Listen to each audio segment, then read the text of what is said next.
Bonsoir à tous. Nous allons commencer ce conseil municipal. Donc, je voudrais, en ouverture de ce conseil, avoir une pensée et rendre hommage à Serge Vudès. C'est avec beaucoup de tristesse que nous avons appris le 9 mars dernier sa disparition brutale. Serge aurait été présent ce soir, il était présent à tous nos conseils, mais d'autant plus ce soir où nous votons notre budget. Donc sa silhouette, son humour, sa présence auprès de nous, auprès du monde associatif va beaucoup nous manquer. Je renouvelle toutes nos pensées, nos condoléances à sa famille et nous ne l'oublierons pas. Et nous allons, si vous le voulez bien, passer au point de cet ordre du jour. Tout d'abord, l'approbation du procès verbal de la séance du 29 janvier 2024. Est-ce qu'il y avait, alors il faut nommer une secrétaire de séance, donc c'est Vanessa qui a déjà commencé à écrire, qui est candidate. Merci Vanessa. Les procurations, voilà. Et donc il y en a deux, Madame Françoise de Pasquet à Alain Bedeau et François Dallène à Chantal Crouzet. Donc, sur le procès verbal, est-ce qu'il y avait des remarques particulières? Non, donc je le mets aux voix. Qui est contre, qui s'abstient, unanimité. Merci. Donc nous allons commencer toute la partie réglementaire et budgétaire de ce conseil municipal. Donc Pascal était coincé dans les bouchons, il vient d'arriver, je le laisse s'installer quand même avant de lui passer la parole pour ce point numéro 2, qui est l'approbation du règlement budgétaire et financier suite au passage à la MC. Merci Pascal, désolé de te... Non, je sais. Ne me brusquez pas. Bonsoir tout le monde, veuillez excuser mon retard, comme a dit Madame le maire. Les bouchons. Approbation du règlement budgétaire et financier. La mise en place de la nomenclature budgétaire et comptable M57 implique l'adoption d'un règlement budgétaire et financier. Celui-ci a pour objectif principal de clarifier et de rationaliser l'organisation financière et la présentation des comptes locaux. Un règlement a donc été élaboré par les services administratifs. Il rappelle les principes de la comptabilité publique et décrit les processus financiers internes mis en œuvre par la commune dans le respect du Code général des collectivités territoriales et de l'instruction budgétaire et comptable, avec l'objectif de les suivre le plus précisément possible. Il permet également d'identifier le rôle stratégique de chacun des acteurs en présence. Le RBF peut servir de référence à l'ensemble des questionnements émanant des agents de la commune et des élus municipaux dans l'exercice de leurs missions respectives. Ce règlement sera actualisé en cas de besoin et en fonction de l'évolution des dispositions législatives et réglementaires. Il sera revu à chaque nouvelle mandature. Il vous est demandé d'adopter le règlement budgétaire et financier de la ville de Castries, qui vous a été adressé avec la convocation à cette séance et qui a été examiné par la commission des finances le 11 mars dernier. Voilà, donc merci Pascal, c'est un petit peu un passage obligé suite à cette évolution. Est-ce que vous avez des questions? C'est très technique. Non, donc je mets aux voix ce règlement budgétaire et financier. Qui est contre, qui s'abstient, unanimité. Merci. Le point numéro 3 porte sur le bilan des acquisitions et des cessions immobilières en mai 2023 que nous devrons désormais faire lors de chaque nouvelle année sur l'exercice précédent. Je passe la parole à Serge.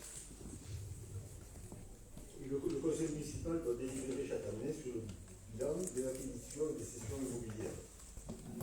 Alors, en acquisition foncière, on a acheté un terrain nu au Maslow Ouest de 1260 m² pour 2032 € au Consort Pérez.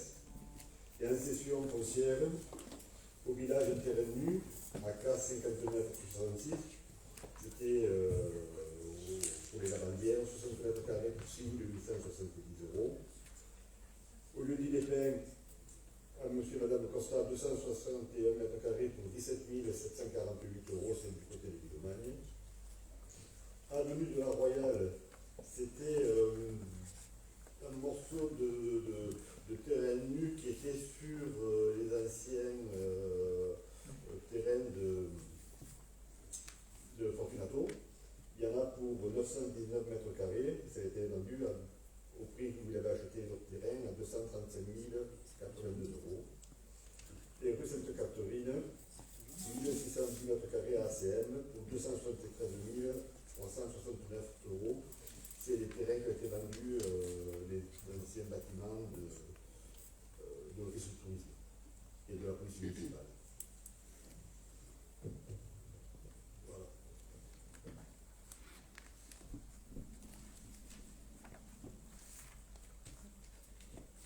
Merci.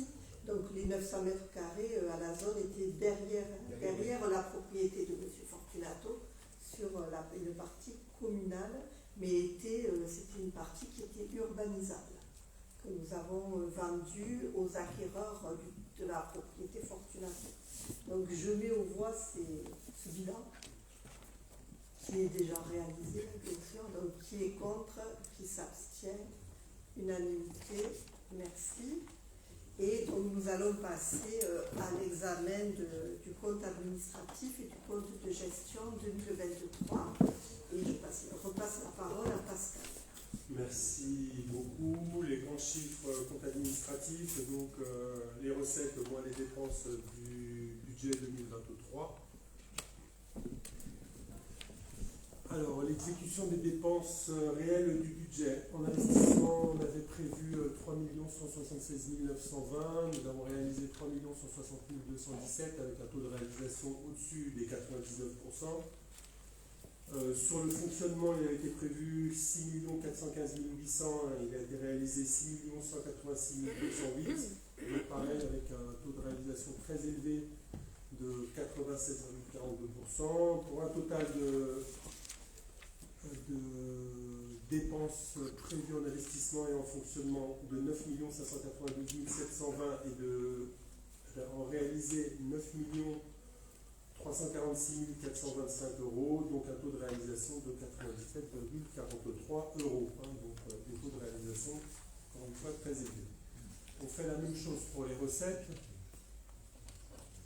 Avec, en investissement, donc au niveau des recettes, on avait prévu 2 802 422, il a été réalisé 2 792 296, soit 99,63% de taux de réalisation. En fonctionnement, il avait été prévu 9 523 368 et il a été réalisé 9 892 934, donc avec un taux de réalisation de 103,88% pour un total en prévision de 12 325 790 et en réalisé de 12 685 231 pour un taux de réalisation de 102,91%. Et je vous propose de regarder dans le graphique suivant où ont été dépensés, dans quelle délégation ont été dépensés ces crédits. Et donc, comme je le dis souvent, on voit que l'éducation, l'enfance et la jeunesse et l'action sociale avec la crèche, le relais maternel et le relais petite enfance qui ont été mis dans la délégation dans l'année 2023. Entre ces deux délégations, ça fait 50% du budget de la commune. Voilà. Si je pense qu'il y a un chiffre à retenir, ça peut être celui-là. Et donc, les dépenses par thème en fonctionnaire et en investissement, 9 596 544 euros pour les dépenses mairie et CCAS. Et je repasse la parole pour les principales réalisations de l'année.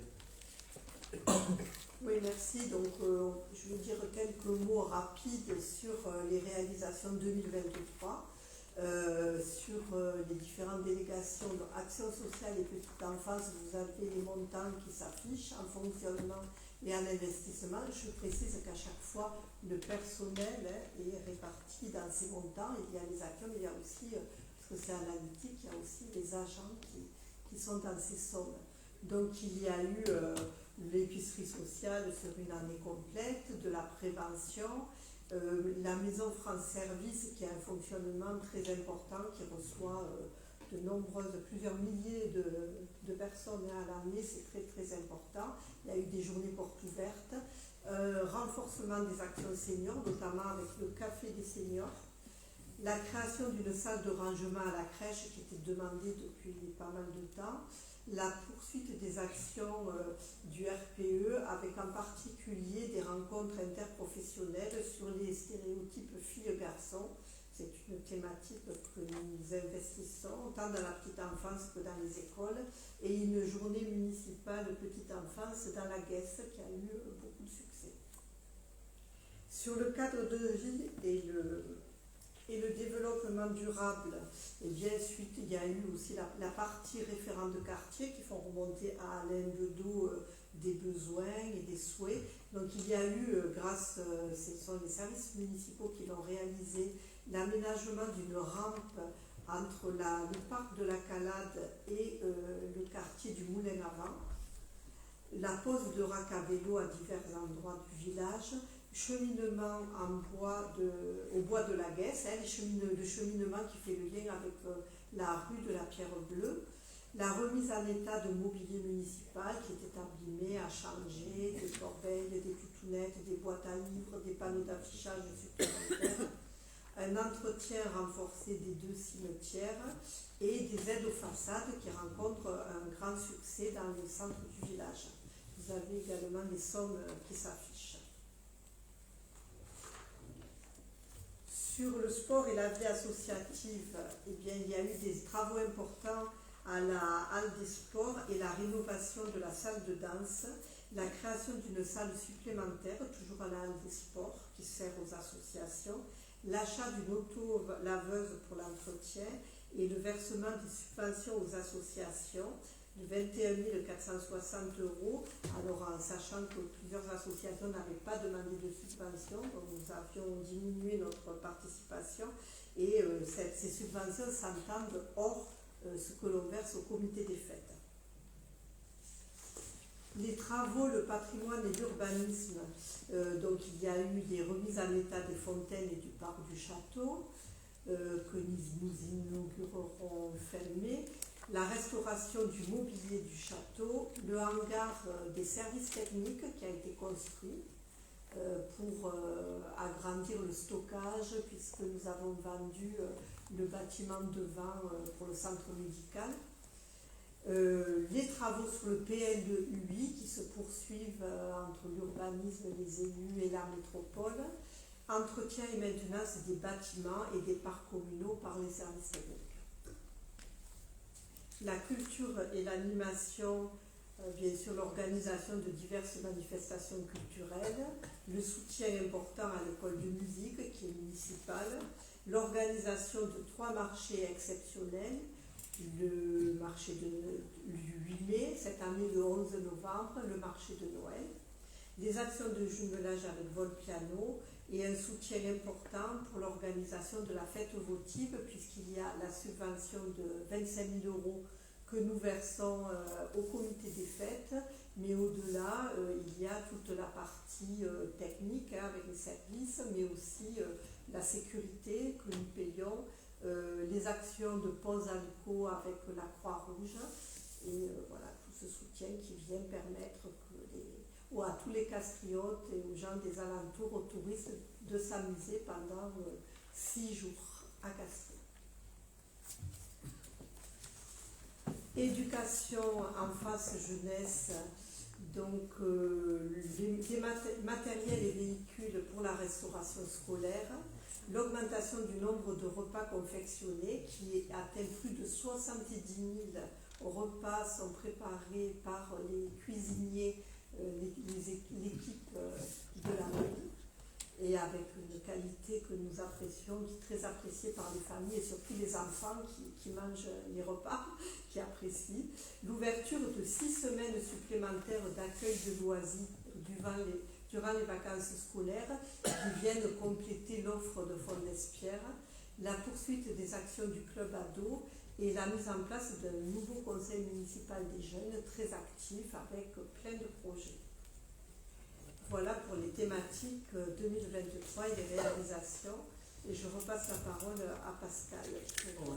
Donc, merci Ludine. En termes chiffrés et budgétaires, budget réalisé, donc administratif, Je ne vais pas vous lire tous les chiffres, peut-être au-delà des totaux, vous montrer les deux premiers chiffres des dépenses, les charges de personnel et assimilées. Nous avons budgété plus de 3 millions, presque 3 millions 100.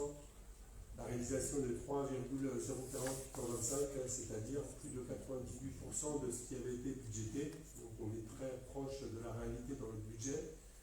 Et ce qui a été maîtrisé, c'est le deuxième item, les charges à caractère général, puisqu'il a ce chapitre inclut les fluides, et donc c'était les incertitudes de début d'année, et donc qui ont été maîtrisées par la rationalisation des locaux déjà, et puis l'attention de tous sur ce chapitre. Donc en dépenses de fonctionnement, il y avait 8 370 740 en budget, avec 7 316 147.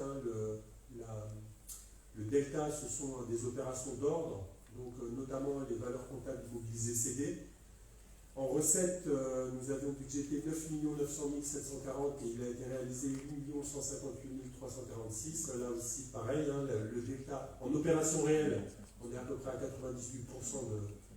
entre le budgété et le réalisé. Et par contre, c'est des opérations d'ordre que vous voyez dans la dernière partie du tableau. La différence sur les réalisations transférées, la neutralisation des amortissements et les travaux en régie. C'est ce qui fait le delta, c'est des opérations comptables. Et donc, sinon, je vous le rappelle, en réalisé, on est très proche du budgété. Après, en investissement. Non, pardon. Ouais. Je voudrais revenir sur le fonctionnement, s'il vous plaît. Oui, dire un petit mot pour préciser sur la ligne dont parle Pascal, charge à parler Pascal, charge à caractère général, qui comporte notamment tout ce qui est dépenses en chauffage, fluide, etc. Vous faire un petit point puisque les agents de la mairie ont beaucoup participé, les associations aussi, à notre plan de sobriété énergétique. En 2022, pour vous donner une idée, le budget était de 197 000, énergie, électricité et combustible, et on dépensait 154 000. En 2023, on avait prévu assez large, 460 000. Grâce aux efforts de tous, on a dépensé réellement 320 000. Et là, nous prévoyons au budget 2024, nous le verrons plus tard, 350 000 euros. C'est-à-dire que notre réalisé 2023, il est inférieur à ce qu'on avait prévu. On a utilisé 10%, on a consommé 10% de moins que d'habitude, donc il y a eu des efforts sur la consommation, mais on dépense quand même 120 000 euros de plus qu'il y a 2 ans. Donc ça reste important malgré tout. On a fait des efforts sur les locaux municipaux, on a baissé en nombre de mètres carrés, on a diminué de 400 mètres carrés la police municipale, puisqu'ils ont déménagé dans ces locaux. Ce ne sont pas des nouveaux locaux, ce sont les locaux de l'espace gare qui existaient déjà. Donc ça fait 400 mètres carrés de moins à chauffer, on le retrouvera l'année prochaine. Le foyer rural a déménagé au foyer Paulet, dans une salle qui était chauffée.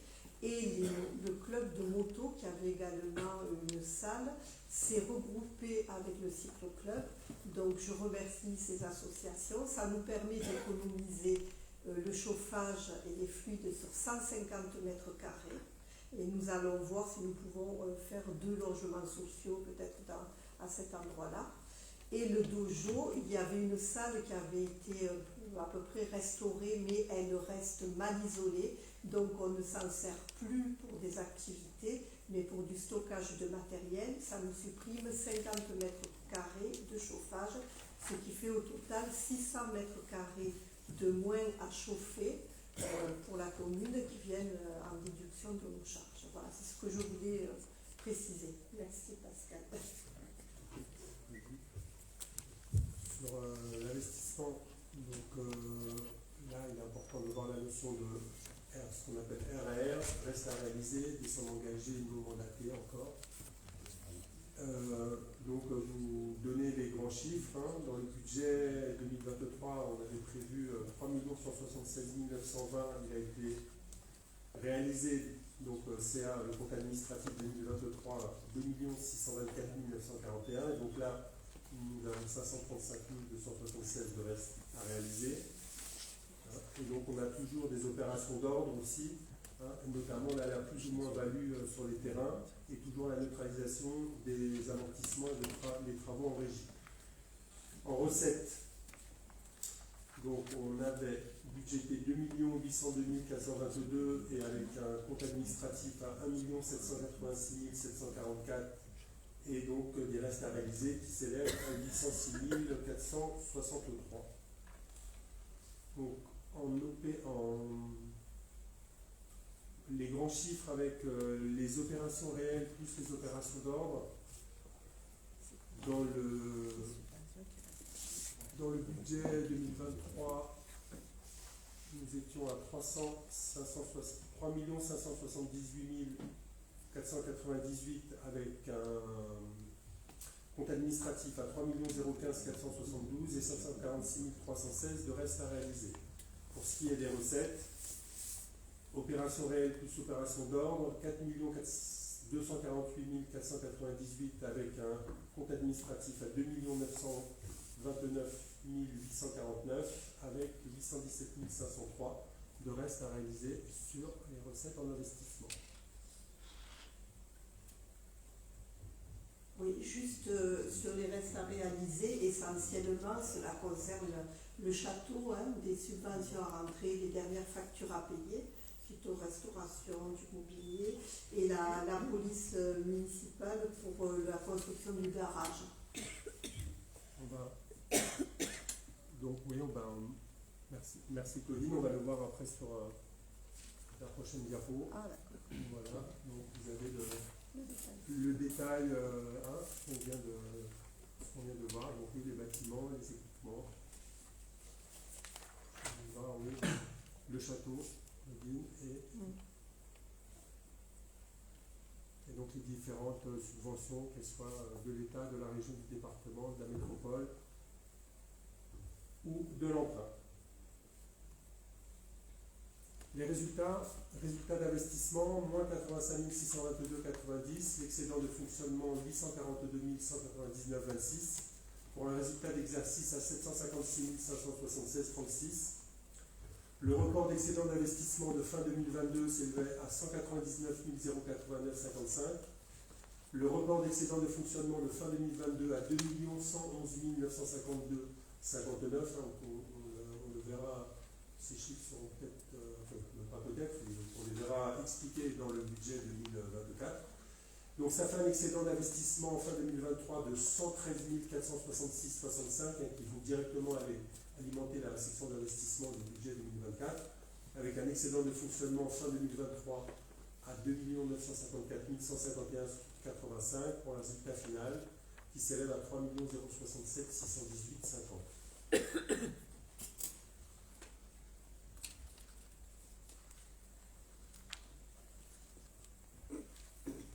Et donc, on arrive au vote du compte administratif 2023. En dépenses d'investissement, on est à 3 015 472,22.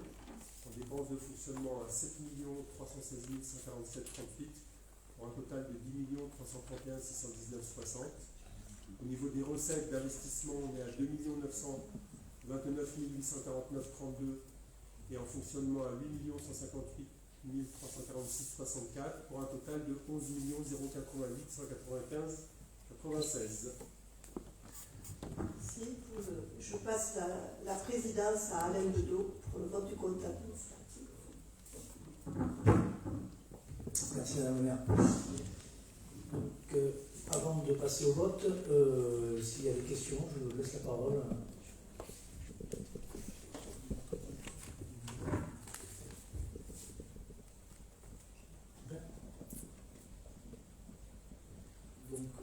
Donc je vais rappeler juste les chiffres avant le vote. Donc en investissement 3 15 472,22 centimes, 929 849 € et 32 centimes en recettes, et pour la section fonctionnement 7 316 147 euros et 38 centimes et le fonctionnement recette 8 158 346 64 centimes. Total, donc en dépenses 10 331 619,60 et en recettes 11 088 195,96.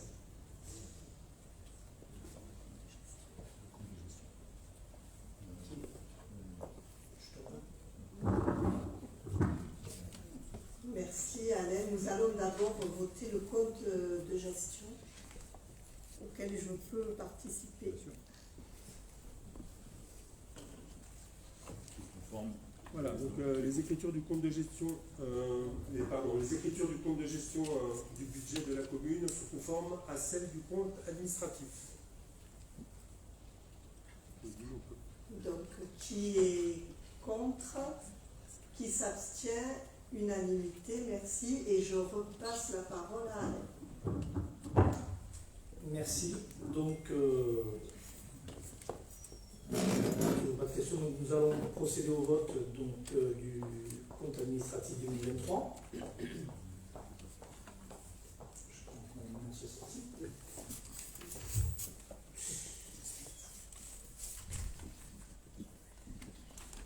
Donc, qui est contre? Qui s'abstient? Unanimité.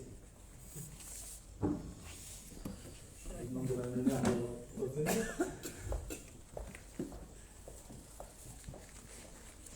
Je profite pour remercier Pascal pour toute cette présentation.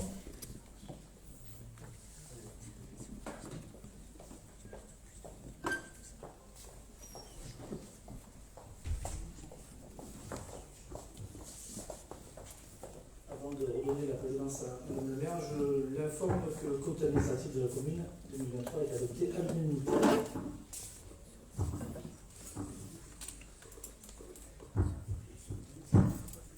Merci beaucoup.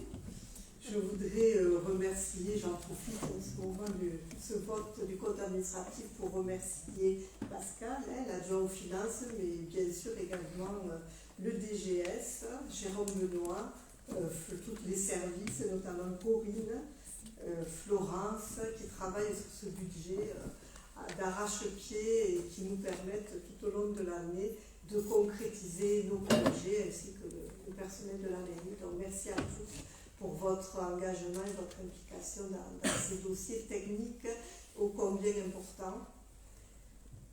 Et si vous le voulez bien, nous allons continuer maintenant sur les autorisations. Là, non, l'affectation de l'excédent de fonctionnement de l'exercice. L'affectation du résultat 2023 sur l'exercice 2024. Et je repasse la parole à Pascal. Merci beaucoup. Donc je vais parler plus devant le micro et plus fort, puisqu'il paraît qu'on ne m'entend pas. Donc l'affectation du résultat 2020. Non, je n'ai pas dit. Il paraît qu'on ne m'entend pas. Donc je vais parler plus fort et devant le micro. L'affectation du résultat 2023, donc on vient de le dire, les résultats d'investissement vont aller directement à la section d'investissement dans le budget 2024. L'excédent de fonctionnement de 2 954 151,85. On propose de le répartir de cette façon. Il est proposé donc d'affecter les résultats 2023 de la section de fonctionnement de la manière suivante. 2 626 741,14 en section de fonctionnement et 327 410,71 € en section d'investissement.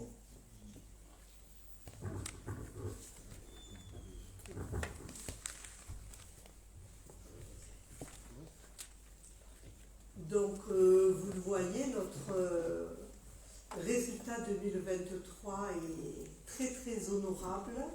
Je tiens à dire que dedans, il y a quand même, j'en parle chaque année depuis que nous sommes élus, une partie de la vente du terrain des lavandières que nous avions vendu 1,8 million.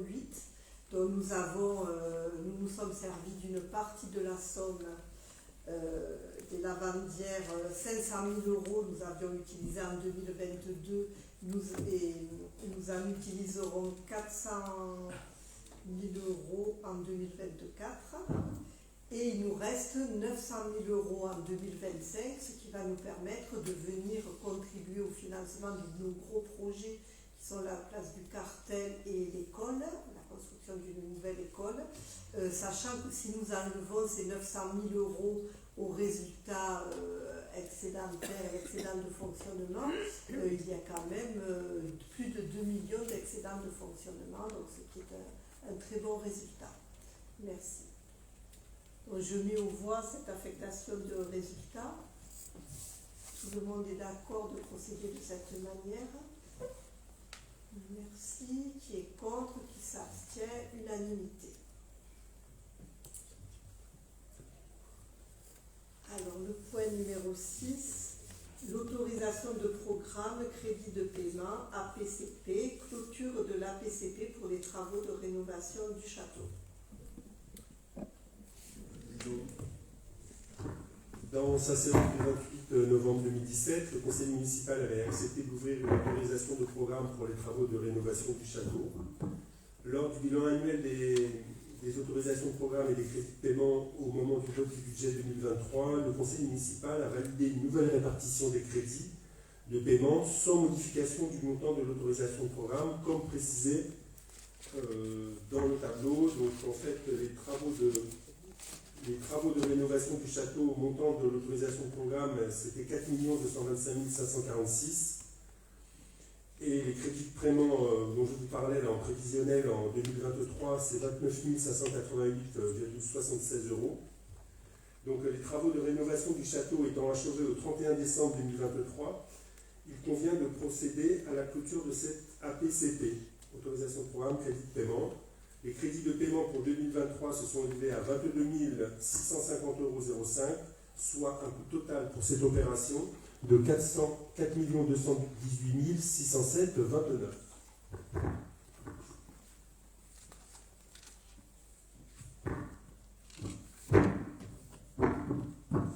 Pour cette clôture d'opération, qui est contre, qui s'abstient, unanimité.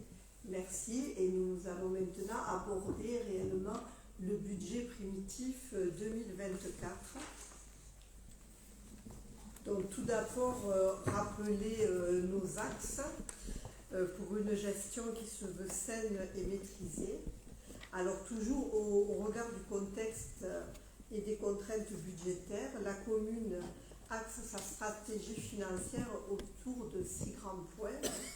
Ne pas augmenter les taux d'imposition, sachant que les bases, l'année dernière, les bases avaient augmenté de 7%. Cette année, ça sera 4%, peut-être 3,9%, mais autour une augmentation sur la taxe d'enlèvement des ordures ménagères aussi, qui va se répercuter sur les ménages.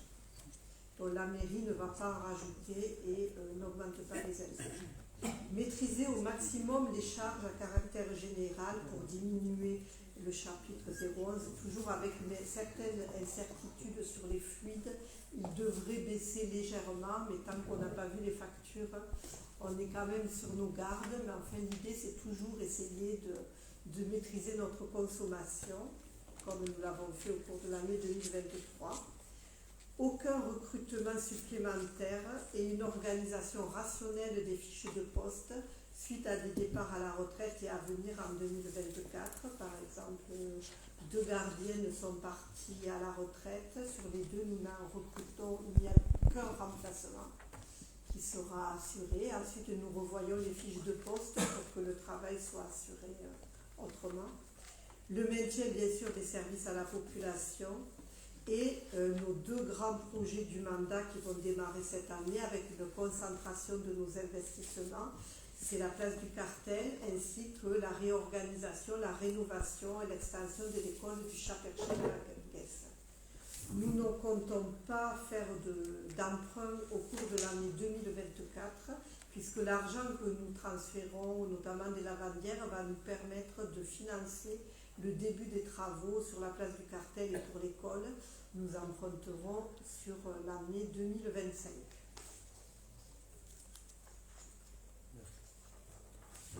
Merci Claudine. Donc en chiffres, le même budget que pour le compte, le même diagramme graphique que le compte administratif en camembert. Et donc, on voit que dont je vous parlais tout à l'heure, qui sont l'éducation, l'enfance, la jeunesse et l'action sociale. maternelle et la petite enfance, ça a augmenté encore.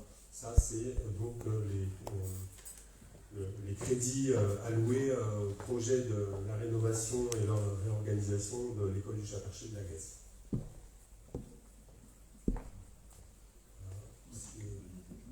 Je vais. Ouais, voilà, si tout le monde a vu, là on passe à la partie pour les adjoints et on commence par.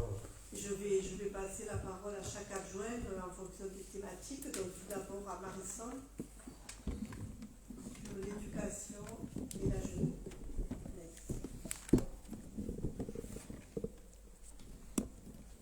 Bonsoir à tous. Je vais approcher le micro pour tous aussi. Alors, je ne vais pas vous redonner tous les chiffres, mais peut-être juste les totaux au niveau du fonctionnement.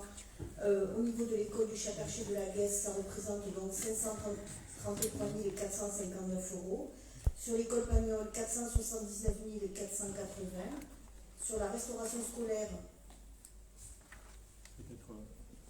Peut-être parler des réalisations, parce que les chiffres, on les a. d'accord, donc je rentre. Ok. Peut-être Je donne pas de détails. D'accord, ok. peut-être les grands projets. Merci. Ok. Donc nous allons, comme l'a dit Claudine, nous allons lancer et continuer les accueils réguliers au club ado.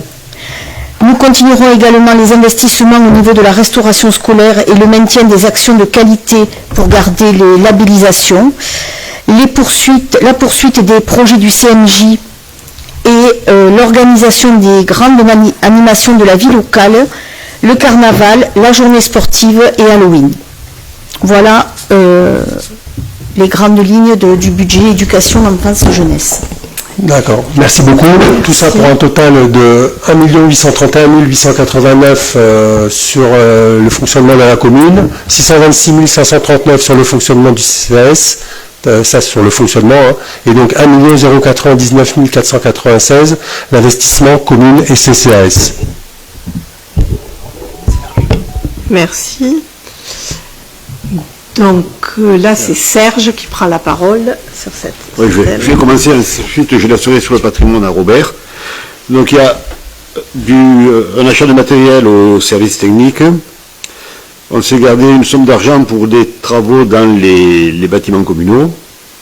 Et ensuite, on va continuer l'accompagnement régulier et individuel des dossiers de demande liées à l'urbanisme. Donc pour le patrimoine, je laisse à Robert. Pour le patrimoine, donc, il est prévu des travaux sur l'aqueduc. Là, il y a une partie du côté des Clapisses qui est très endommagée et qui nécessite rapidement une intervention. Ensuite, on continuera à installer quelques mobiliers dans le parc du château, puisqu'on a de la demande. Ça a déjà été fait l'an dernier, mais on va compléter. Ensuite, bon, ça c'est un gros morceau aussi, le choix d'un opérateur pour l'exploitation du château. Vous savez que ce château doit vivre de façon vraiment quasi industrialisée et ça nous ne sommes pas capables de le faire, donc il faut choisir un opérateur. C'est en cours.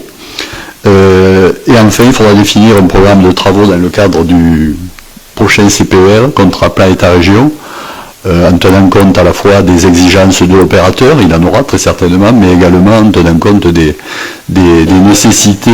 Juste pour l'appel à manifestation d'intérêt pour le château.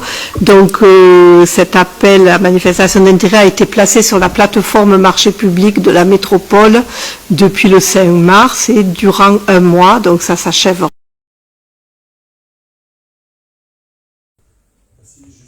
Pour rappeler donc, les grands chiffres de cette délégation, hein, les totaux en travaux, patrimoine et urbanisme, donc en fonctionnement, les dépenses s'élèvent à 965 100 euros, en investissement à 529 629 euros, et les recettes sont mises au budget pour un montant de 1 375 413 euros.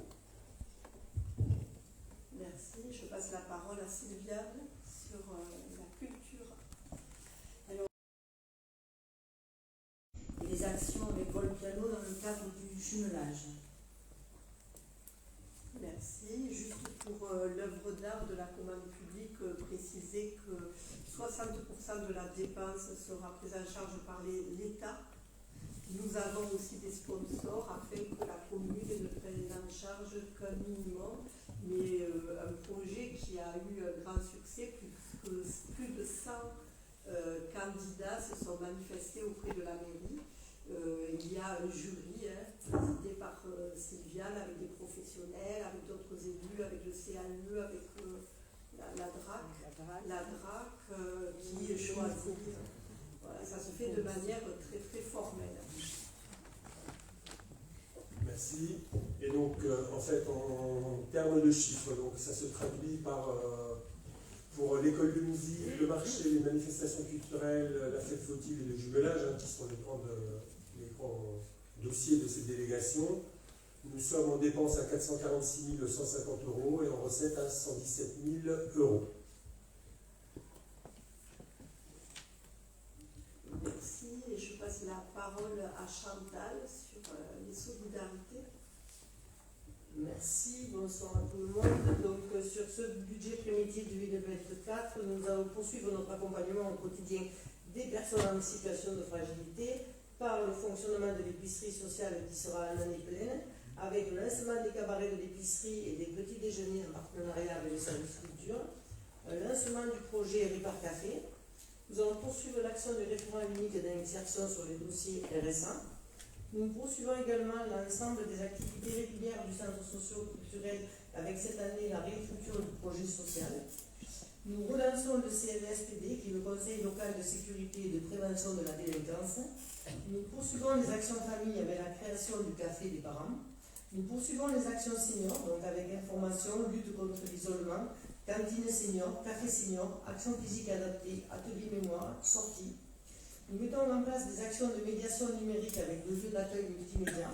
Nous poursuivons les activités de la Maison France Service au centre socio-culturel. Nous poursuivons l'ensemble des permanences du réseau IF, qui est le réseau violence intrafamiliale. Et nous poursuivrons les actions de prévention en milieu scolaire avec le projet prévention des écrans. Merci Chantal. Voilà, toujours une activité importante avec là des groupes de travail qui ont déjà été constitués, qui travaillent sur la réécriture du projet social, qui est une donnée importante sur notre village. Merci. Budgétairement, cela se traduit par les actions du centre social. Le budget est ouvert à hauteur de 471 421. Pour la crèche, 565 200. Le relais petite enfance à 63 080. 78 150 € sont dédiés à l'épicerie solidaire.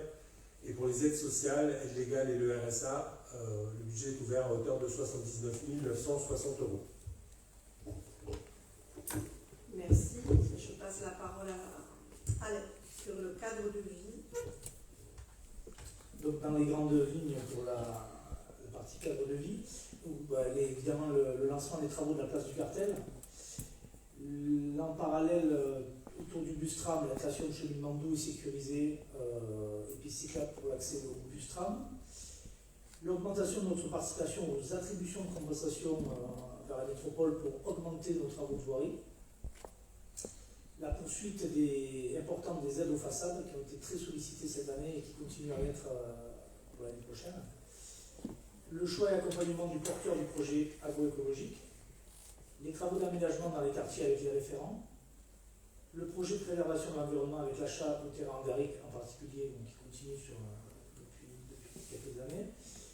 La poursuite de l'installation et l'extension du système de vidéoprotection dans la commune. La construction du garage de l'APM, de la police municipale, pardon.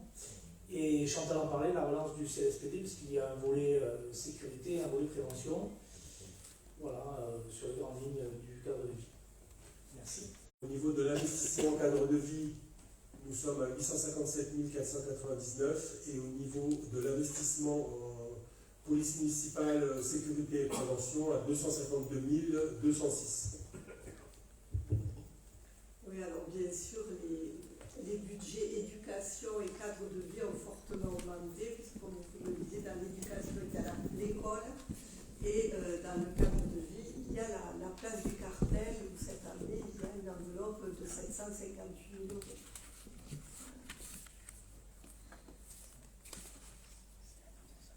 Je passe maintenant la parole à Jérôme sur les associés de sport et les associations. Merci.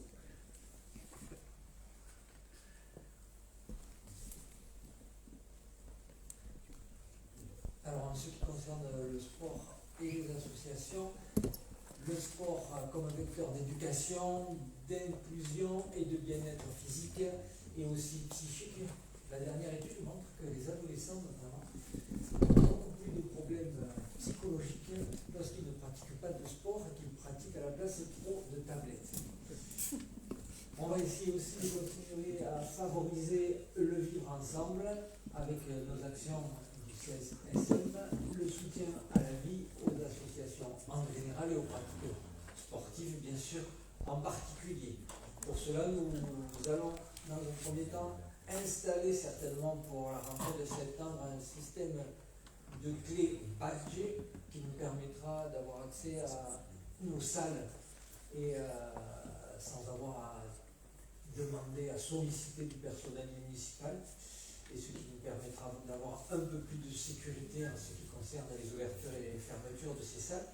Ensuite, nous poursuivrons l'accompagnement, bien sûr, des associations dans tous leurs projets, comme nous l'avons toujours fait, et nous aurons l'entretien renforcé sur l'ensemble des équipements sportifs, notamment en particulier des stades. Bien sûr, nous aurons le maintien des subventions aux associations, et pour ça, la commission vie associative et sport, que je remercie, s'est réunie le 14 mars dernier afin d'analyser les demandes des associations et de faire des propositions au conseil municipal.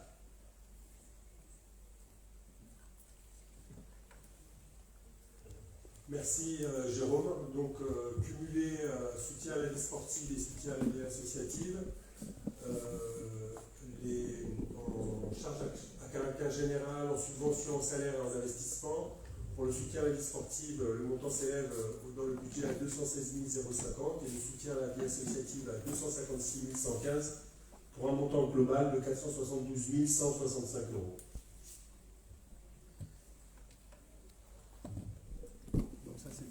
Merci. Alors maintenant, on va passer aux recettes 2024. Donc là, vous voyez que je vous les laisse découvrir. Et donc, on voit que l'excédent dont parlait Madame le maire, l'excédent qui vient encore de la vente du terrain des Lavandières s'élève à 27%. Et donc, évidemment, les contributions directes qui sont les impôts et taxes s'élèvent à 43%. Après, nous passons sur la diapositive suivante sur le CCAS. Le budget est en légère augmentation avec le maintien des activités à 1 960 000. Et donc, la subvention d'équilibre votée tous les ans de la commune sera de 700 000 euros sur le budget 2024. Les dépenses du CCAS, donc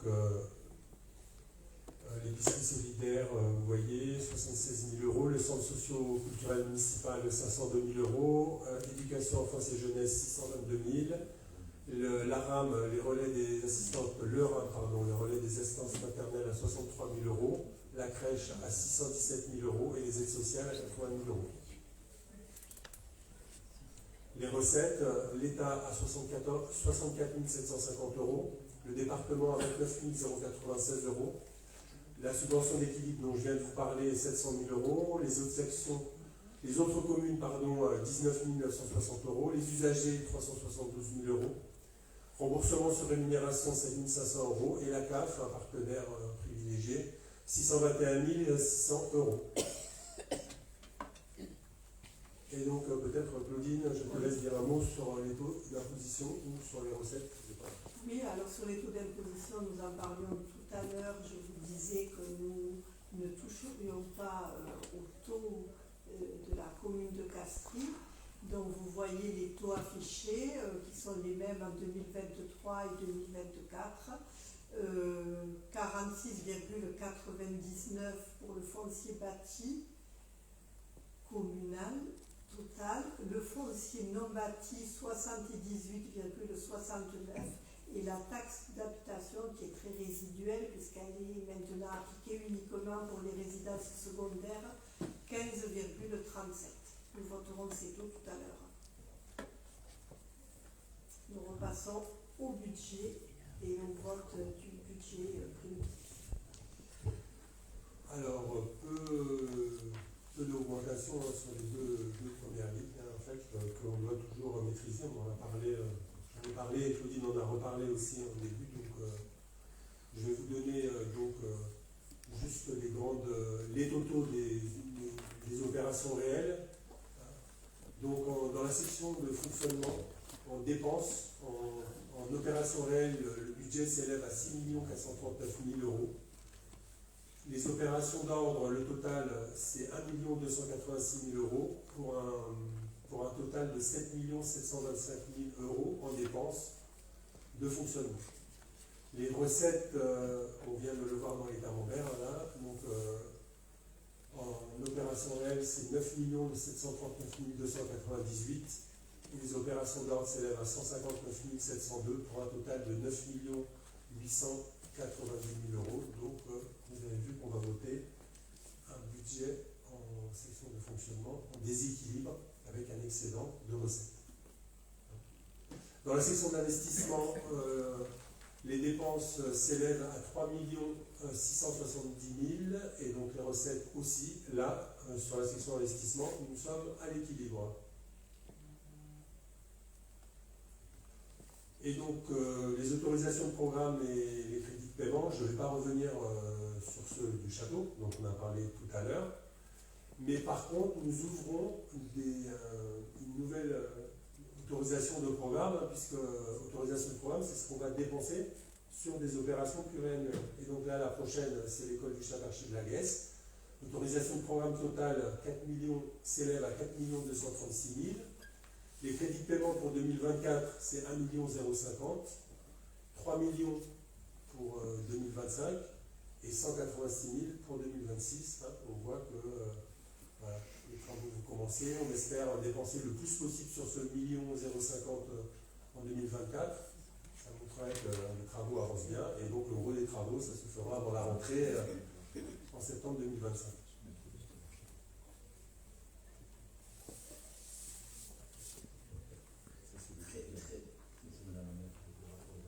Juste par rapport aux investissements, dire que, voilà, vous voyez, c'est phasé sur 3 années, l'école.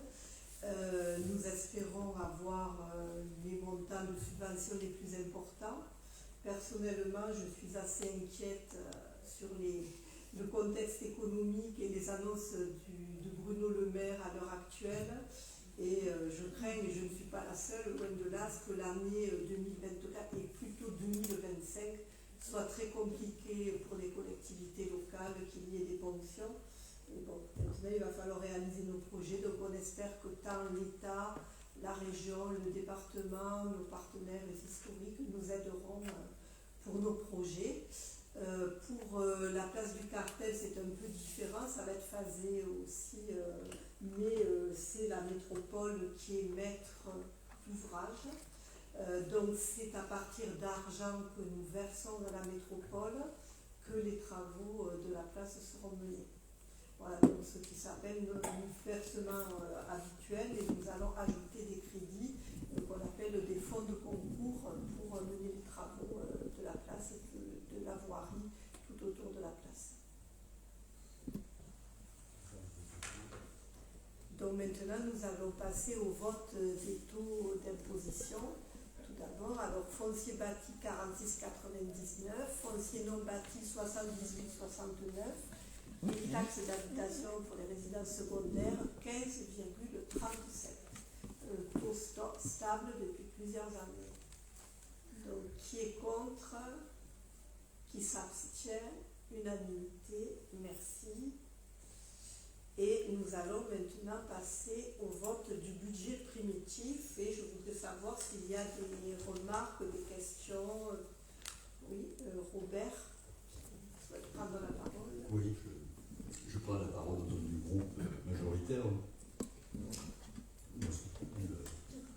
Cette petite intervention s'adresse plus au public qu'au groupe, vous l'imaginez, puisque nous souscrivons pleinement à ce budget primitif 2024 qui a été établi en fonction de toutes les demandes des adjoints.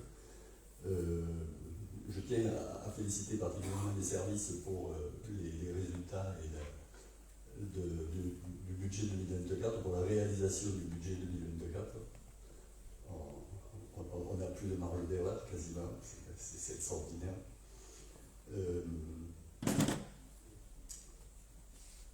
On a réussi, je crois, à présenter un budget qui est réaliste, compte tenu de la conjoncture. Madame le maire vient de le rappeler, 2024 sera difficile, mais 2025 risque d'être encore plus. Malgré tout, ce budget est volontariste et ambitieux. On ne se contente pas de faire de la gestion, de la bonne gestion, mais en plus on a des projets, hein, on le voit, d'école. Bon, c'est une nécessité. On a un projet qui est ambitieux, c'est cette place pour donner un cadre de vie à la commune. Je pense à Paul qui souvent nous parlait de l'Agora, et je crois qu'il sera ravi de savoir, Paul Brunet bien sûr, je pense qu'il sera ravi de savoir qu'on aménage cette place pour le bien-être de chacun et pour qu'il y ait vraiment une âme qui continue à vivre dans notre village. Surtout, je suis heureux de constater que d'année en année, 50% du budget est consacré à l'action sociale et au scolaire. Ça prouve que les demandes, la quasi-totalité des demandes qui sont faites par la population sont prises en compte pour justement offrir la meilleure qualité de vie à la population castriote. Voilà, je pense avoir fait le tour et je vous remercie pour votre attention. Merci Robert. Est-ce qu'il y a d'autres prises de parole? Non. Oui, Pascal. Je vais juste m'associer avant le vote. Avant qu'on vote, je vais m'associer à tes remerciements. Remercier l'ensemble du service financier, Corinne et Florence et Bruno aussi pour les marchés publics. Et bien sûr le DGS qui connaît très bien notre budget et qui nous guide, nous aide pour la construction de celui-ci. Voilà, comme tu l'as dit Claudine, c'est un travail qui est mené depuis les vacances de la Toussaint, et rappeler que tout le budget est passé en compta analytique et par grande délégation. Voilà, je dirais que c'est le chantier qui aura été mené sur l'ensemble du mandat, et je pense qu'à la fin du mandat, effectivement, on pourra savoir exactement ce qui a été en coût complet, ce qui a été dépensé par délégation. Voilà, un grand merci au service et merci beaucoup au DGS Jérôme Benoît. Merci. Donc, nous allons pouvoir maintenant voter ce budget primitif 2024. Alors, je rappelle les chiffres. En dépenses, en investissement nouveau, dépenses 3 134 723,89 et en recettes 2 863 536,70.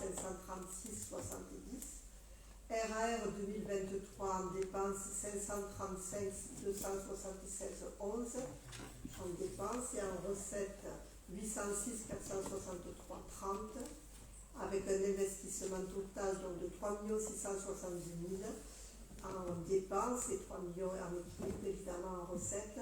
Fonctionnement total, alors 7 725 000 euros en dépenses et en recettes un peu plus puisqu'il y a 9 890 000 euros.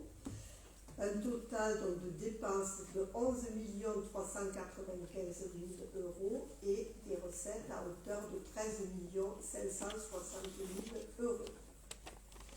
Qui est contre ce budget? Qui s'abstient? Unanimité. Merci à tous.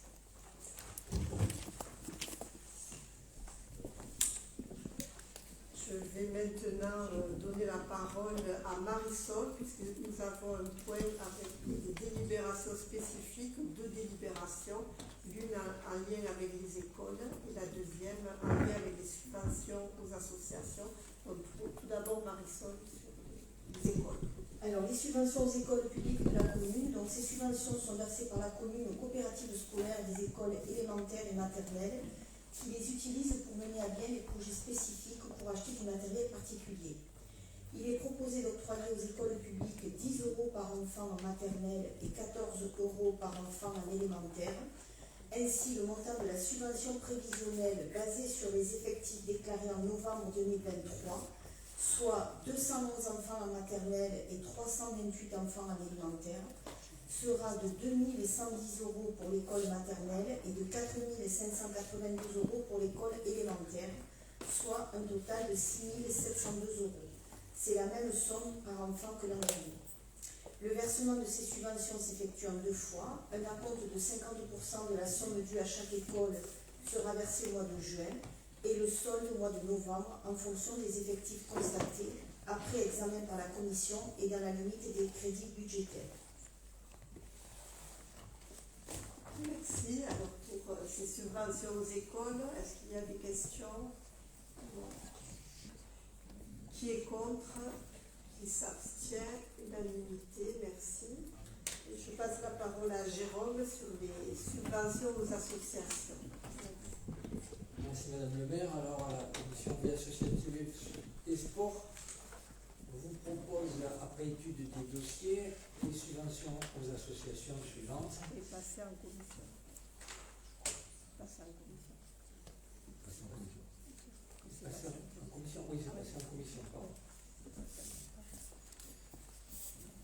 À équiper au club de Castries 150 €, anciens combattants 300, APAGE 500, AS plus VTT 200, Association Saint-Étienne 200, ATC les malades 500, Avenir Castriote 6000, Bedidule 200, Bérange Aéromodélisme Club 200, Cercle Taurin 1300, Cycloclub 200, Élan Gymnique 2500, Évasion Moto 200, FNACA 200, FNATH 500, Gymnastique volontaire 1400, Handball Lacadoule 500, Judo Castriote 1000, les Jardins de l'Espoir ont fait eux une demande exceptionnelle parce qu'ils avaient rénové les cabanons entièrement. On leur accorde 500 €, le Nœud de l'Amitié 100 €, l'Œil Kiri a fait aussi une demande exceptionnelle pour un spectacle qu'il réalisera dans la cour d'honneur du château pour la sonorisation notamment et l'éclairage. On leur accorde donc 500 €, Pépa de Montpellier 500 €, le Rowing Club 1200, le Secours catholique 500, la Société des membres de la Légion d'honneur 500, les Vergers partagés 100 €, ce qui nous fait un total entre les subventions et les subventions exceptionnelles de 19 950 €. Il vous est donc demandé d'accepter de verser cette subvention et je précise que certaines associations n'ont pas retourné le dossier dans les temps malgré qu'on ait attendu 15 jours de plus et que leurs demandes, si elles arrivent, seront étudiées auparavant une fois de plus par la commission et après au cours du prochain conseil municipal. Et je tiens à noter aussi que la commission vie associative et sport demande pour l'an prochain que les dossiers qui n'arrivent pas à temps, vu qu'il y a largement le temps de les remplir, ne soient plus du tout tenus en compte. Voilà, donc pour ce qui concerne les subventions aux associations. Après, il faut accepter quand même qu'il y ait un peu qu'on soit un peu souple et qu'on réétudie le dossier, parce que même si le dossier n'est pas déposé dans les temps, derrière il y a des adhérents qui attendent des services. Donc, il ne faut pas exagérer. Les associations doivent déposer dans les temps, mais bon, on sera un petit peu indulgent quand même, je pense. Voilà. Bon, en tout cas, c'est très raisonnable comme enveloppe. On essaie de faire au mieux avec nos moyens et en fonction du nombre d'adhérents, totaux, mais aussi adhérents castriotes, parce qu'on voit qu'il y a des associations où il y a très peu de castriotes par rapport au nombre d'adhérents. Donc, ça serait normal que d'autres communes participent, puisque nous mettons déjà à disposition notamment le gymnase. Mais bon, on ne voit pas venir la participation d'autres communes, mais en fait, ça serait assez logique. Voilà, donc je mets aux voix ces montants de subvention, sachant qu'on y reviendra donc en juin ou peut-être en septembre pour les associations qui n'avaient pas déposé leur dossier. Qui est contre? Qui s'abstient? Unanimité. Merci. Donc maintenant, je vais repasser la parole à Marisol sur les rythmes scolaires et la semaine de 4 jours, puisque nous étions encore, je crois, dans une période d'expérimentation.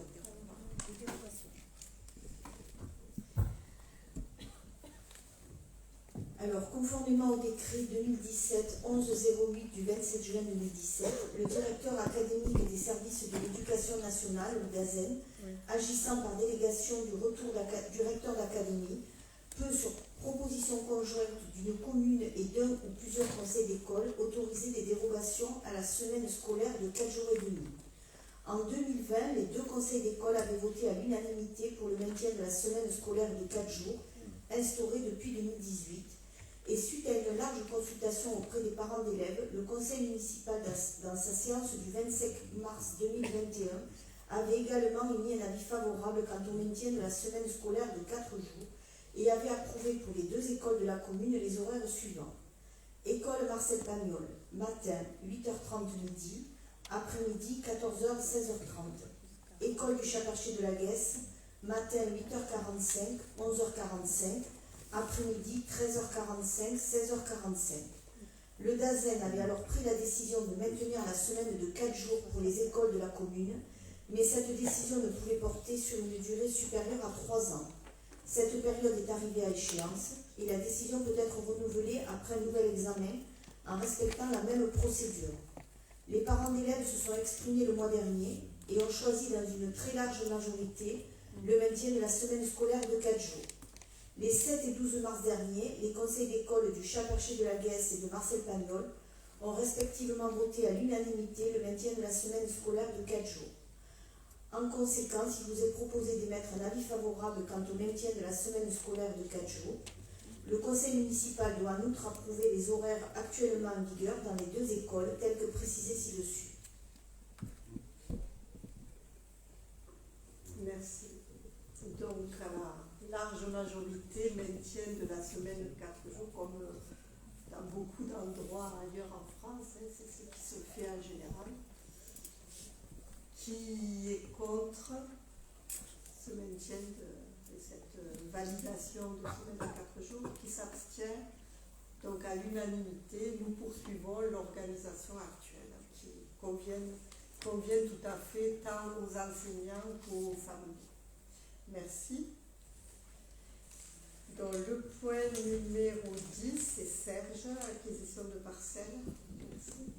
Oui, Frédéric Soulot souhaite vendre 3 terrains qui lui appartiennent, qui sont cadastrés E77, 78 et 82, situés au Mercière Nord pour une superficie totale de 3700 m². La commune est intéressée par ces parcelles car elles sont situées en zone naturelle, elles jouxtent les parcelles communales et en plus ça permettrait de conforter la politique de réserve foncière qui est menée par la mairie depuis plusieurs années. Un accord amiable est intervenu à 0,80 € du m², soit un montant de 2 960 €. Très bien, merci. Nous agrandissons le patrimoine communal. Qui est contre? Qui s'abstient? Unanimité. Merci. Alors, le point numéro 11, modification du RIFSEP. Alors, qu'est-ce que c'est que le RIFSEP? C'est le régime indemnitaire tenant compte des fonctions, des suggestions, de l'expertise et de l'engagement professionnel. Donc c'est un outil indemnitaire de référence mis en place dans la commune et dans toutes les collectivités, toutes les mairies, depuis 2017 et modifié en 2021. Donc ce régime indemnitaire, il se compose de 2 parties, une indemnité de fonction, l'IFSE, que nous avons mise en place, et un complément indemnitaire annuel, CIA, qui est lié à l'engagement professionnel et à la manière de servir, mais nous ne l'avions pas encore mis en place. Donc, cette délibération vise à instaurer cette part du CIA et à modifier les plafonds de l'IFSE. Donc, le principe de CIA, il sera versé selon des critères: investissement dans la collectivité, implication, engagement, sens du service public, disponibilité, adaptabilité, capacité à travailler en équipe, fiabilité, autonomie et prise d'initiative. Donc c'est chaque chef de service qui évalue les agents. Nous travaillons évidemment dans le cadre du CST, Comité social territorial, avec les représentants du personnel. Et c'est avec eux que nous leur avons fait des propositions. Ils ont fait également leurs propositions et nous sommes tombés d'accord sur des montants en fonction des cadres d'emploi, cadres d'emploi. Donc vous dire, il y a des tableaux très précis avec des montants très précis. Vous dire que la commune a accepté de revaloriser ces primes, puisque plus de 80% des agents de la mairie de Casserie sont en catégorie C, donc avec des salaires très modestes. Et c'était quand même tout à fait normal, vu l'inflation, vu l'augmentation de toutes les difficultés que rencontrent les familles, de revoir ces primes. Donc nous ajoutons cette année 30 000 € de plus dans l'enveloppe des primes allouées au personnel, et nous ajouterons 30 000 € supplémentaires l'année prochaine. Ce CIA sera versé en 2 fois, en juin et en novembre, et la somme des 2 parts ne devra pas dépasser un maximum qui est mentionné dans les tableaux. Le montant individuel n'est pas reconductible automatiquement d'une année sur l'autre, il fera l'objet chaque année d'un arrêté individuel.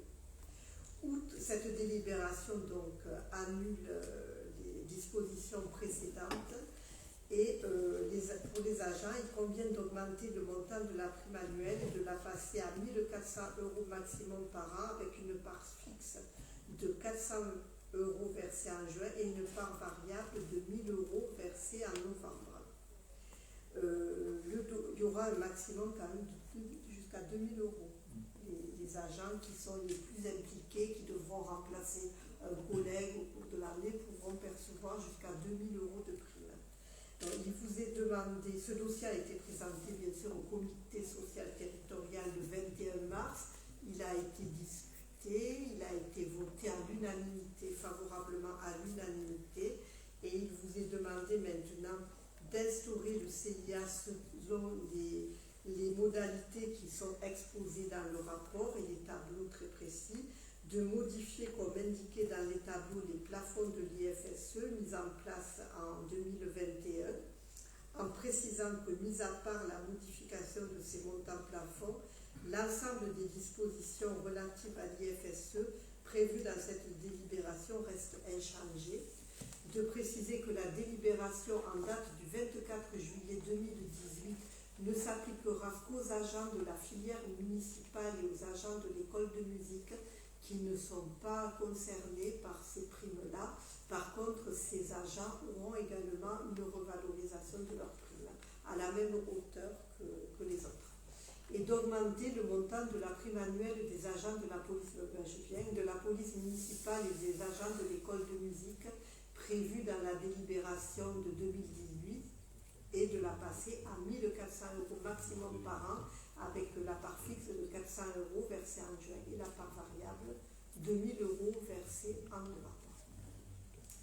Voilà pour le personnel que personnellement je vous remercie d'avoir accepté, parce que je crois que c'est important pour les agents. On ne traverse pas une période facile depuis qu'on a été élu. Ils ont commencé par le Covid avec un investissement très très fort dans les écoles, des choses quand même pas toujours simples à vivre, et puis là ils continuent à être très engagés pour la mairie, donc c'est pas une augmentation non plus qui est très très importante, mais enfin, c'est un geste que nous faisons envers les agents et nous en sommes ravis. Donc je pense que tout le monde est d'accord sur ces propositions. Donc, qui est contre, qui s'abstient, unanimité, merci.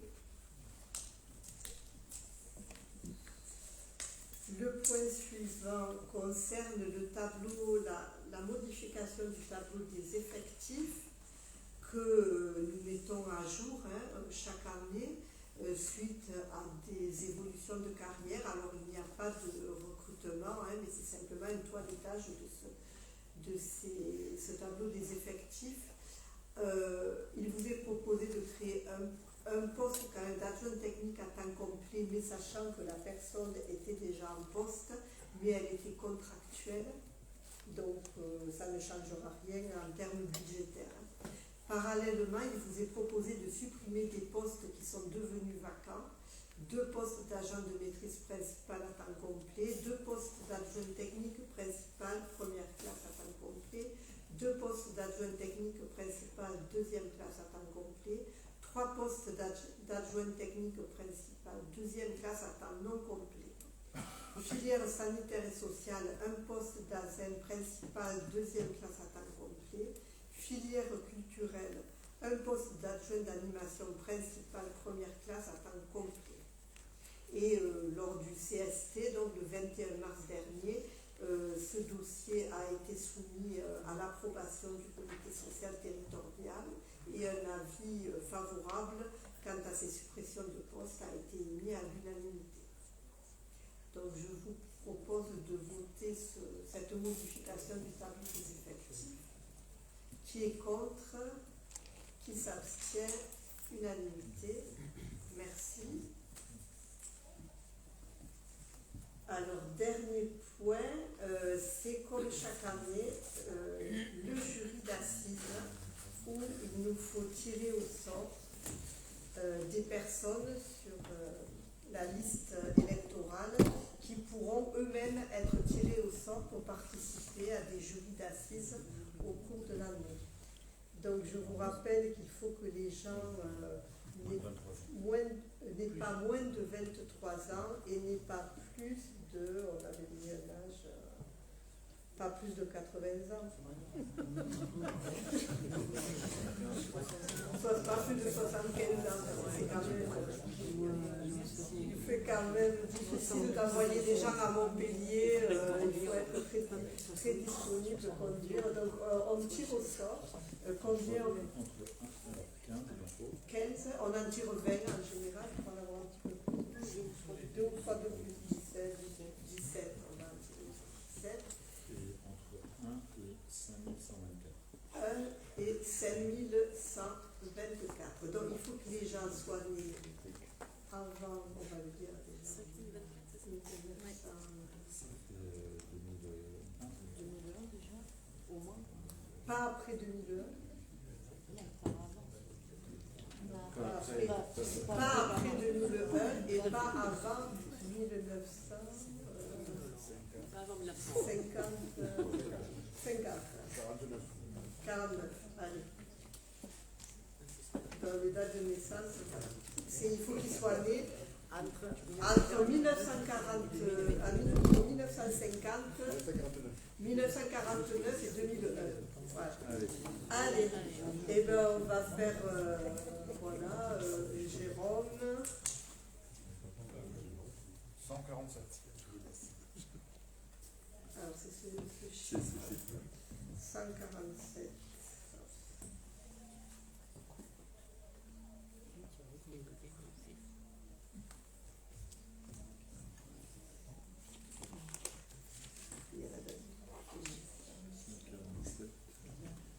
C'est très bien. Monsieur Aouré Laouri. On va sauter une personne parce que je ne veux pas faire que les filles ou que les garçons. Je fais aléatoire. Donc les 2024. 2024.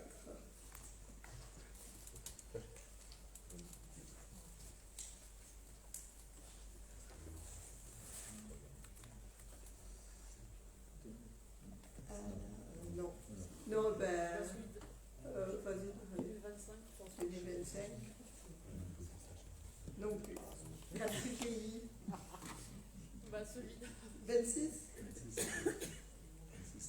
C'est bon. Monsieur Fuentes Louis. Yann. 3511.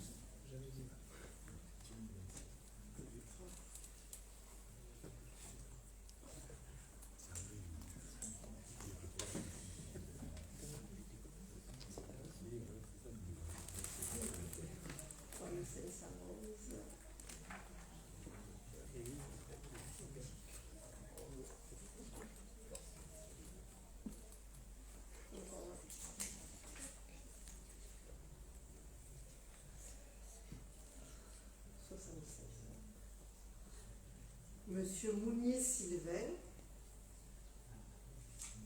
Vanessa. 4704. 4704.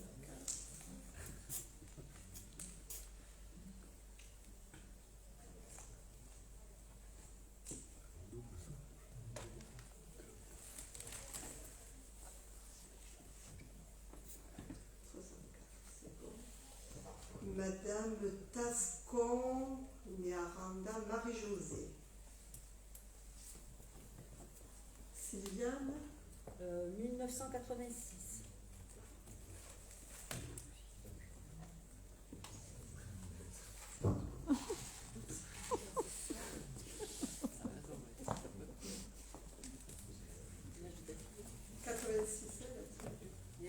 Alors trop jeune.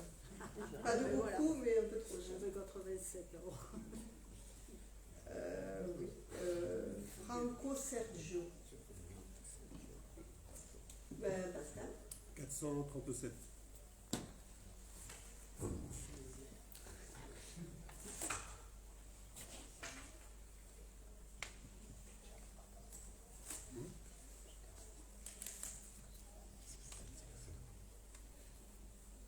Yanis Bendergem. Alors, Jérôme.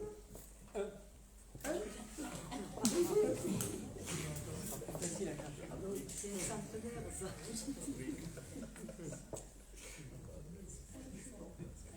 Abad Nathalie, née Samat. Robert. 2117.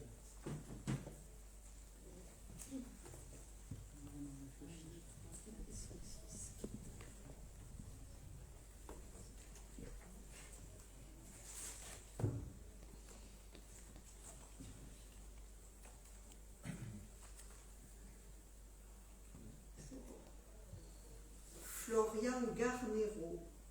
Rémi. 1124.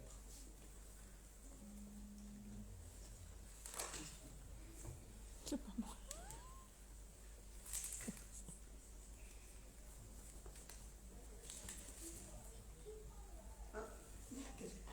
Charpentier Florence. 353. 350.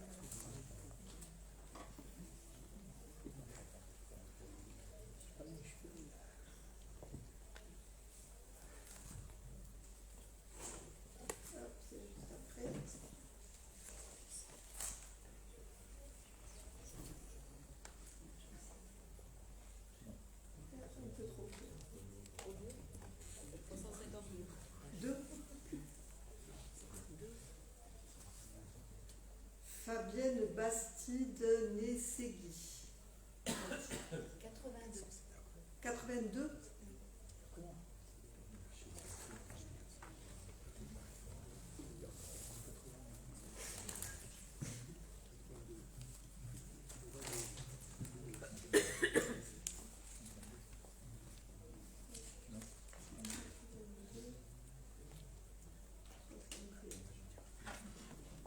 Thierry Alix.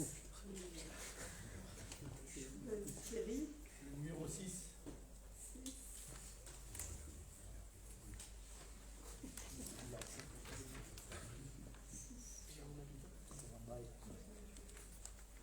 Abed Myriam.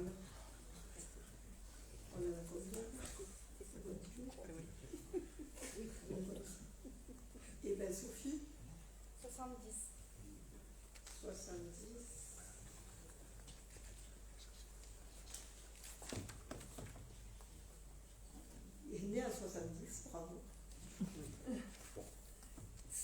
Gilles Aldebert, né Magana.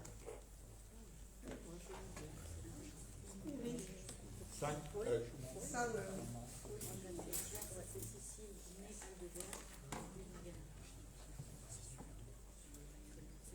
Oui. Ah, d'accord. Oui. Et là, entre parenthèses. Ouais. Alors, né en 64. À Marthierry. 5036. 5036. C'est du Z. Ah oui, là, on va loin. Hein.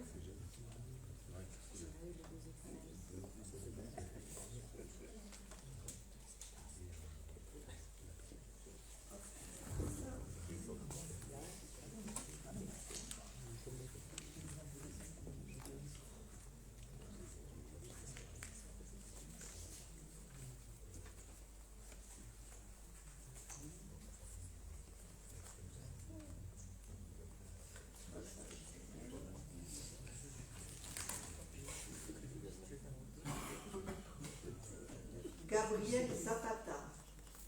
Marisol. 3500. 3500.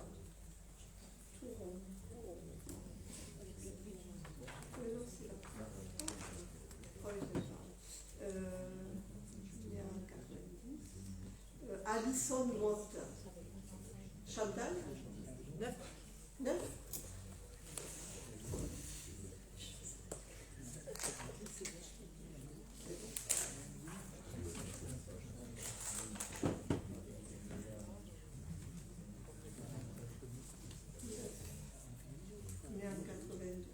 Ah, Jérôme Habitant.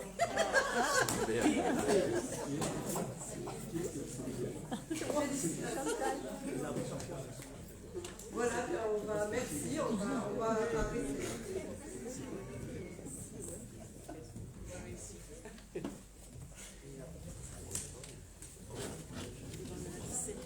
Alors, on passe ensuite aux informations et questions diverses. Moi, pour ma part, je n'ai rien de particulier. L'agenda du mois d'avril vient d'être distribué. Je vous donne la parole. Est-ce que vous avez des points que vous souhaitez, Rémi?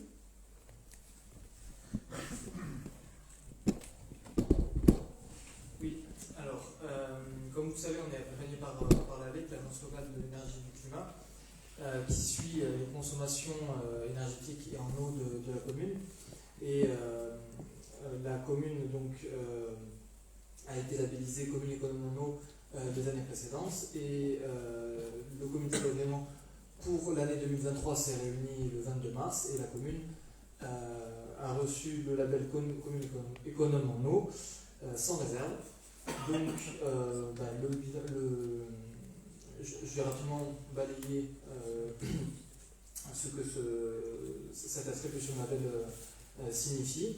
Elle signifie une baisse continuelle depuis 2019 de nos consommations en eau potable, mais il y a quand même une légère augmentation de notre consommation en eau brute, et c'est essentiellement dû à la création du parc autour du pump track. Donc voilà pour les grandes lignes. À mentionner tout de même les efforts qui ont été faits sur le bâti, les bâtiments à valoriser. Donc il y a la communale qui apparaît comme un des bâtiments qui a été le plus économe en eau par rapport à 2022. Également le vestiaire du Stade des Pins, donc là c'est dû essentiellement à une vigilance sur le matériel et un remplacement des poussoirs. Et également sur le comité des fêtes. Les bâtiments qui donc du coup doivent faire l'objet d'une vigilance particulière, donc on l'a dit, pour le compteur du pump track, mais là c'est une création, c'est exceptionnel. Également le château de Castries, la salle Pasquidou et les arènes. Donc voilà globalement pour l'ensemble de cette attribution de label. Donc pour chacune chacun des bâtiments, il y a un suivi qui est réalisé, il y a des alertes qui sont mises en place grâce à la télé-relève, et je vais ici remercier Laurent S qui suit ses consommations d'eau et également les consommations énergétiques de près et qui est la cheville ouvrière de cette labellisation, donc merci à lui. Merci aussi à Camille Fournier qui est notre nouvelle correspondante à l'ALEC et qui suit la commune dans cette démarche. Peut-être dire un mot aussi sur l'exigence de sobriété. C'est vrai que cet hiver, on a moins entendu parler de cette exigence de sobriété dans nos consommations énergétiques, mais également dans nos consommations en eau. Si le battage médiatique est moins fort, il est toujours important d'avoir un mode de vie sobre et de perpétuer ce mode de vie dans les bâtiments communaux et dans nos usages communs. Donc voilà, petit rappel sur cette exigence de sobriété. Et voilà, on espère que cette labellisation continuera pour les années à venir. Je vous remercie. Merci. Peut-être aussi dire un petit mot sur le projet agroécologique, puisqu'il y a eu un appel aussi à projet, à manifestation d'intérêt. Il y a eu 3 ou 4 candidats et là le jury va se réunir prochainement pour choisir 1 ou 2 agriculteurs. C'est ça, l'appel à candidature est sorti. Il a été fructueux, donc on a eu des candidatures, il y a eu une visite des parcelles pour montrer aux candidats des parcelles dont il s'agissait. Le comité de sélection des candidats se réunira prochainement. Donc voilà, on est enfin dans la phase, il y a eu une longue phase administrative et là on est enfin dans la phase concrète, donc c'est réjouissant pour l'équipe qui porte ce projet, mais c'est de bon augure pour la suite également. Voilà. Et on ne manquera pas de tenir informé des avancées du projet. Merci. D'autres prises de parole? Non. Bon, merci à tous. Je lève donc la séance et peut-être que dans le public, est-ce qu'il y a des points particuliers? Non. Christiane, oui. Ah, c'est gentil, Christiane, merci beaucoup. Je sais qu'il n'a pas fait très chaud dans le foyer pendant les cours de Gilles, mais bon. Voilà, on retrouve quand même, on s'y retrouve dans les comptes quand même. Voilà, merci. Très bonne soirée à tous. Alors.